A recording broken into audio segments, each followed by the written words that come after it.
မ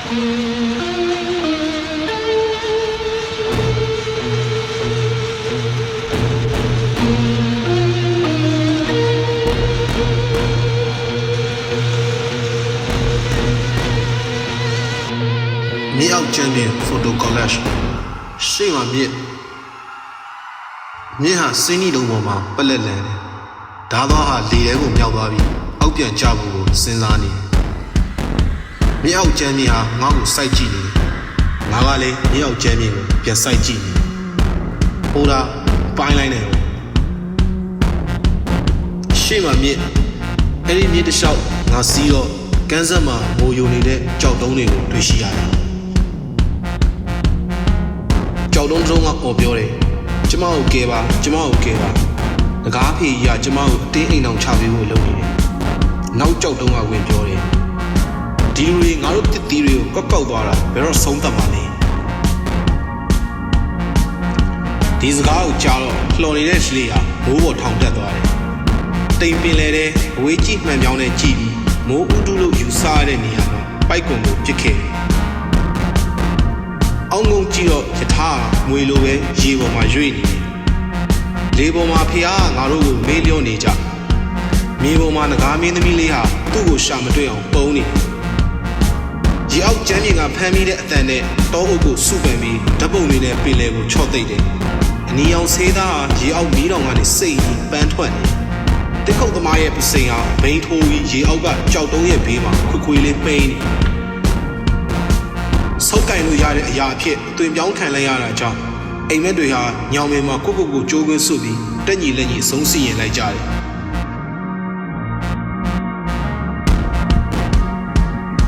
မိုးကုတ်ဆက်ဝိုင်းမှာချိန်ဆွဲထားတဲ့ဆိုင်ပိတ်ပြီဆိုတဲ့ဆိုင်ဘုတ်ဟာအာယူရဲ့ချက်နေတံမာထားကြိုင်းတဲ့လူတွေဟာမြစ်စီကိုရောက်လာပြီးပါဇက်ပေါက်ပါတဲ့တိမ်တွေကိုစွန့်ပစ်ခဲ့တယ်နောက်တနေ့မနက်မှာတမျိုးလုံးရဲ့ပဒင်းပေါက်တွေမှာလက်သေးရတယ်လူတွေအချင်းချင်းမျက်နှာစုံညီပြီးဆိုတာနဲ့တကောင်းမဟုတ်တကောင်းကထပေါက်ကွဲနောက်တကောင်းသွားပြီးနောက်တကောင်းသွားပြီးအိမ်ပြန်ပြီးနားအောင်မယ်ကျွဲရီကိုအနှွေးတယ်လို့ခြုံပြီးငကားမလေးဟာငါ့ကိုစောင်းမြော်နေတော့ပြီ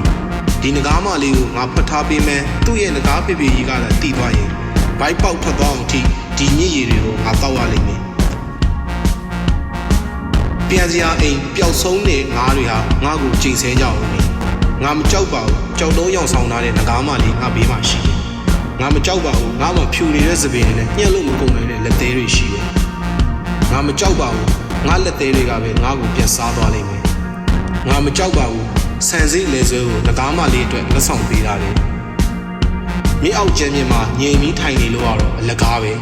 ဒီတော့ကြောက်တုံးတဲ့ခေါင်းကိုထုရဲလိုက်ရအောင်မြစ်ကတားတယ်သူ့သားထဲမှာသွေးတွေကပြည့်နှင့်နေ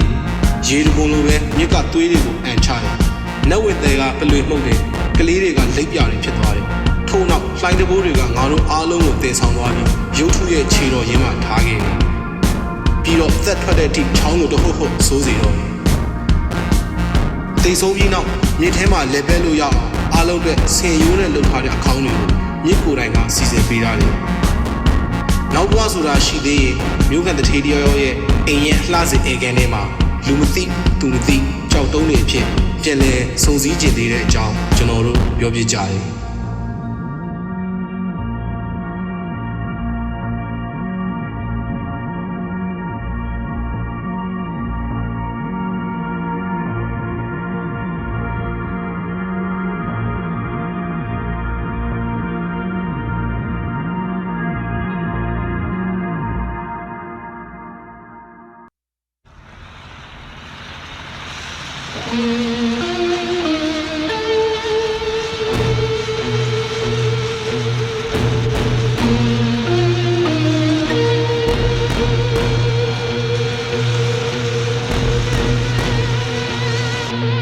မြေအောက်ကျမ်းပြင် photo collage ရှေ့မှာမြစ်ဟာစင်းနီတုံပေါ်မှာပလက်လန်တယ်ဓာသွားဟာလေထဲကိုမြောက်သွားပြီးအောက်ပြန်ကျဖို့ကိုစဉ်းစားနေတယ်မြေအောက်ကျမ်းပြင်ဟာငါ့ကိုစိုက်ကြည့်နေတယ်ငါကလည်းမြေအောက်ကျမ်းပြင်ကိုပြန်စိုက်ကြည့်နေတယ်ဟိုဒါပိုင်းလိုက်နေတယ်ရှေ့မှာမြစ်အဲ့ဒီမြစ်တစ်လျှောက်ငါစီးတော့ကန်းဆက်မှာမိုးယိုနေတဲ့ကြောက်တုံးတွေကိုတွေ့ရှိရတယ် ကြောက်တုံးတုံးကအော်ပြောတယ်ကျမကိုကဲပါကျမကိုကဲပါငကားဖေကြီးကကျမကိုအတင်းအိမ်အောင်ချပေးဖို့လုပ်နေတယ်နောက်ကြောက်တုံးကဝင်ပြောတယ်ဒီလူတွေငါတို့တစ်တီးတွေကိုကောက်သွားတာဘယ်တော့ဆုံးသက်မှာလဲဒီစကားကိုကြားတော့လှော်နေတဲ့ရှလေးဟာမိုးပေါ်ထောင်တက်သွားတယ်တိမ်ပင်လေတဲ့အဝေးကြည့်မှန်ပြောင်းနဲ့ကြည့်ပြီးမိုးဥတုလို့ယူဆရတဲ့နေရာမှာပိုက်ကွန်ကိုပစ်ခဲ့အောင်းငုံကြည့်တော့ယထာငွေလိုပဲရေပေါ်မှာရွေ့နေလေပေါ်မှာဖះကငါတို့ကိုမေးလျော့နေကြမြေပေါ်မှာငကားမင်းသမီးလေးဟာသူ့ကိုရှာမတွေ့အောင်ပုံနေရေအောက်ကျမ်းမြေကဖမ်းမိတဲ့အတန်နဲ့တောအုပ်ကိုစုပန်ပြီးဓပုံတွေနဲ့ပင်လယ်ကိုချော့သိမ့်တယ်အနီအောင်ဆေးသားဟာရေအောက်မီးတောင်ကနေစိတ်ကြီးပန်းထွက်နေတစ်ခုတ်သမားရဲ့ပစိန်ဟာဘိန်းထိုးပြီးရေအောက်ကကြောက်တုံးရဲ့ဘေးမှာခွေလေးပိန်းနေ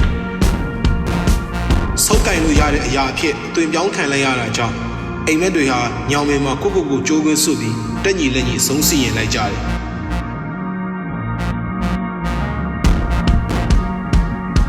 မိုးကုတ်ဆက်ဝိုင်းမှာချိန်ဆွဲထားတဲ့ဆိုင်ပိတ်ပြီဆိုတဲ့ဆိုင်ဘုတ်ဟာမာယူရချက်နေတံမှာထားကြိုင်းတဲ့လူတွေဟာမြစ်စီကိုရောက်လာပြီးပါဇက်ပေါက်ပါတဲ့တိမ်တွေကိုစွန့်ပစ်ခဲ့တယ်နောက်တနေ့မနက်မှာတမျိုးလုံးရဲ့ပဒင်းပေါက်တွေမှာလက်သေးရတယ်လူတွေအချင်းချင်းမျက်နှာစုံညီပြီးဆိုတာနဲ့တကောင်းမဟုတ်တကောင်းကထပေါက်ကွဲနောက်တကောင်းသွားပြီးနောက်တကောင်းသွားပြီးအိမ်ပြန်ပြီးနားအောင်မယ်ကျွဲရီကိုအနှွေးတယ်လို့ခြုံပြီးငကားမလေးဟာငါ့ကိုစောင်းမြော်နေလောက်ပြီးဒီငကားမလေးကိုငါဖွက်ထားပေးမယ်သူ့ရဲ့ငကားပေပေကြီးကလည်းတီးသွားရင်ဘိုက်ပေါက်ထွက်သွားအောင်ထိဒီညစ်ရည်တွေကိုငါတောက်ရလိမ့်မယ်ပြန်စရာအိမ်ပျောက်ဆုံးတဲ့ငါးတွေဟာငါ့ကိုချိန်ဆဲကြအောင်ငါမကြောက်ပါဘူးကြောက်တော့ရောင်ဆောင်ထားတဲ့ငကားမလေးငါဘေးမှာရှိတယ်ငါမကြောက်ပါဘူးငါမှဖြူနေတဲ့စပင်းနဲ့ညှက်လို့မကုန်နိုင်တဲ့လက်သေးတွေရှိတယ်ငါမကြောက်ပါဘူးငါလက်သေးတွေကပဲငါ့ကိုပြန်စားသွားလိမ့်မယ်ငါမကြောက်ပါဘူးဆန်စိလေဆွဲကိုငကားမလေးအတွက်လက်ဆောင်ပေးတာလေမြေအောက်ကျမ်းမြေမှာငြိမ်ပြီးထိုင်နေလို့ကတော့အလကားပဲဒီတော့ကြောက်တုံးတဲ့ခေါင်းကိုထုလိုက်လိုက်ရမြစ်ကတားတယ်သူ့သားထဲမှာသွေးတွေကပြည့်နှင့်နေရေတကုံလိုပဲမြစ်ကသွေးတွေကိုအန်ချတယ်နက်ဝက်တွေကပလွေမှုတ်တယ်ကလေးတွေကလိပ်ပြတွေဖြစ်သွားတယ်ထို့နောက်လှိုင်းတဘိုးတွေကငါတို့အားလုံးကိုတင်ဆောင်သွားပြီးရုပ်ထုရဲ့ခြေတော်ရင်းမှာထားခဲ့တယ်ပြီးတော့သက်ထွက်တဲ့အထိချောင်းကိုတဟုတ်ဟုတ်ဆိုးစီတော့တိတ်ဆုံးပြီးနောက်မြစ်ထဲမှာလက်ပဲလို့ရအောင်အားလုံးပဲဆင်ရိုးနဲ့လှုပ်ထားတဲ့အခေါင်းတွေကိုမြစ်ကိုယ်တိုင်ကစီစဉ်ပေးထားတယ်နောက်ဘဝဆိုတာရှိသေးရင်မြို့ကန်တထေးတယောက်ရဲ့အိမ်ရဲ့လှစေအေကန်ထဲမှာလူမသိသူမသိကြောက်တုံးတွေဖြစ်ပြန်လဲစုံစည်းကျင်သေးတဲ့အကြောင်းကျွန်တော်တို့ပြောပြကြတယ်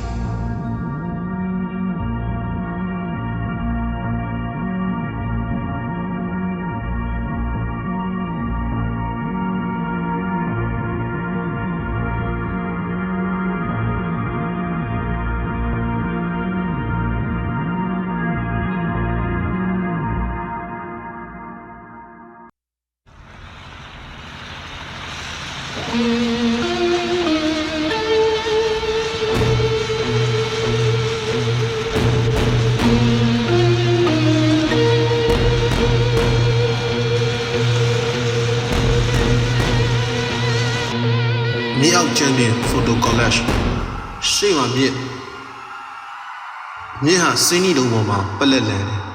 ဓာသွားဟာလေထဲကိုမြောက်သွားပြီးအောက်ပြန်ကျဖို့ကိုစဉ်းစားနေတယ်မြေအောက်ကျမ်းပြင်ဟာငါ့ကိုစိုက်ကြည့်နေတယ်ငါကလည်းမြေအောက်ကျမ်းပြင်ကိုပြန်စိုက်ကြည့်နေဟိုတာပိုင်းလိုက်နေတော့ရှေ့မှာမြစ်အဲ့ဒီမြစ်တစ်လျှောက်ငါစီးတော့ကန်းဆက်မှာငိုယိုနေတဲ့ကြောက်တုံးတွေကိုတွေ့ရှိရတယ်ကြောက်တုံးကအော်ပြောတယ်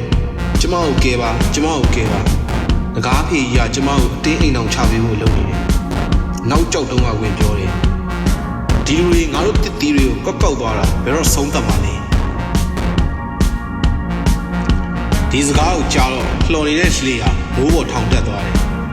တိမ်ပင်လေတဲ့အဝေးကြည့်မှန်ပြောင်းနဲ့ကြည့်ပြီးမိုးဥတုလို့ယူဆရတဲ့နေရာမှာပိုက်ကွန်ကိုပစ်ခဲ့အောင်းငုံကြည့်တော့ယထာငွေလိုပဲရေပေါ်မှာရွေ့နေ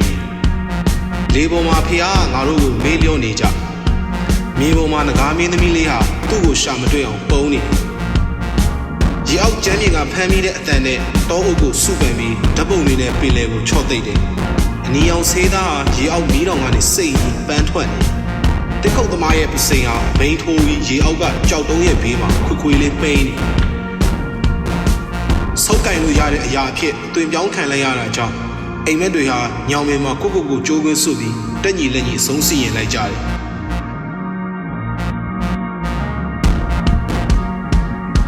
မိုးကုတ်စဝိုင်းမှာချိန်ဆွဲထားတဲ့ဆိုင်ပိတ်ပြီဆိုတဲ့ဆိုင်ဘုတ်ဟာဘာယူရချက်လဲတံမာထားကြိုင်းတဲ့လူတွေဟာမြစ်စီကိုရောက်လာပြီးပါဇက်ပေါက်ပါတဲ့တိမ်တွေကိုစွန့်ပစ်ခဲ့တယ်နောက်တနေ့မနက်မှာတမျိုးလုံးရဲ့ပဒင်းပေါက်တွေမှာလက်သေးရတယ်လူတွေအချင်းချင်းမျက်နှာစုံညီပြီးဆိုတာနဲ့တကောင်းမဟုတ်တကောင်းကထပေါက်ပွဲနောက်တကောင်းသွားပြီးနောက်တကောင်းသွားပြီးအိမ်ပြန်ပြီးနားအောင်မယ်ကျွဲရီကိုအနှွေးတယ်လို့ခြုံပြီးငကားမလေးဟာငါ့ကိုစောင်းမြော်နေလောက်ပြီဒီငကားမလေးကိုငါဖတ်ထားပေးမယ်သူ့ရဲ့ငကားဖေဖေကြီးကလည်းတီးသွားရင်ဘိုက်ပေါက်ထွက်သွားအောင်ထိဒီညစ်ရည်တွေကိုငါတောက်ရလိမ့်မယ်ပြန်စရာအိမ်ပျောက်ဆုံးတဲ့ငါးတွေဟာငါ့ကိုချိန်ဆကြအောင်ငါမကြောက်ပါဘူးကြောက်တော့ရောင်ဆောင်ထားတဲ့ငကားမလေးငါဘေးမှာရှိတယ်ငါမကြောက်ပါဘူးငါမှဖြူနေတဲ့သပင်တွေနဲ့ညှက်လို့မကုန်နိုင်တဲ့လက်သေးတွေရှိတယ်ငါမကြောက်ပါဘူးငါလက်သေးတွေကပဲငါ့ကိုပြန်စားသွားလိမ့်မယ်ငါမကြောက်ပါဘူးဆန်စိလဲဆွဲကိုငကားမလေးအတွက်လက်ဆောင်ပေးထားတယ်မြေအောက်ကျမ်းမြင်မှာငြိမ်ပြီးထိုင်နေလို့ကတော့အလကားပဲဒီတော့ကြောက်တုံးတဲ့ခေါင်းကိုထုလိုက်လိုက်ရအောင်မြစ်ကတားတယ်သူ့အသားထဲမှာသွေးတွေကပြည့်နှင့်နေရေတပုံလိုပဲမြစ်ကသွေးတွေကိုအန်ချတယ်နက်ဝက်တွေကပလွေမှုတ်တယ်ကလေးတွေကလိပ်ပြတွေဖြစ်သွားတယ်ထို့နောက်လှိုင်းတဘိုးတွေကငါတို့အားလုံးကိုတင်ဆောင်သွားပြီးရုပ်ထုရဲ့ခြေတော်ရင်းမှာထားခဲ့တယ်ပြီးတော့သက်ထွက်တဲ့အထိချောင်းကိုတဟုတ်ဟုတ်စိုးစီတော့တိတ်ဆုံးပြီးနောက်မြစ်ထဲမှာလက်ပဲလို့ရအောင်အားလုံးအတွက်ဆင်ရိုးနဲ့လှုပ်ထားတဲ့အခေါင်းတွေကိုမြစ်ကိုယ်တိုင်ကစီစဉ်ပေးထားတယ်နောက်ဘဝဆိုတာရှိသေးရင်မျိုးခံတထေးတယောက်ရဲ့အိမ်ရဲ့အလှစေအေကန်ထဲမှာလူမသိသူမသိကြောက်တုံးနေဖြစ်ပြန်လဲစုံစည်းကျင်သေးတဲ့အကြောင်းကျွန်တော်တို့ပြောပြကြတယ်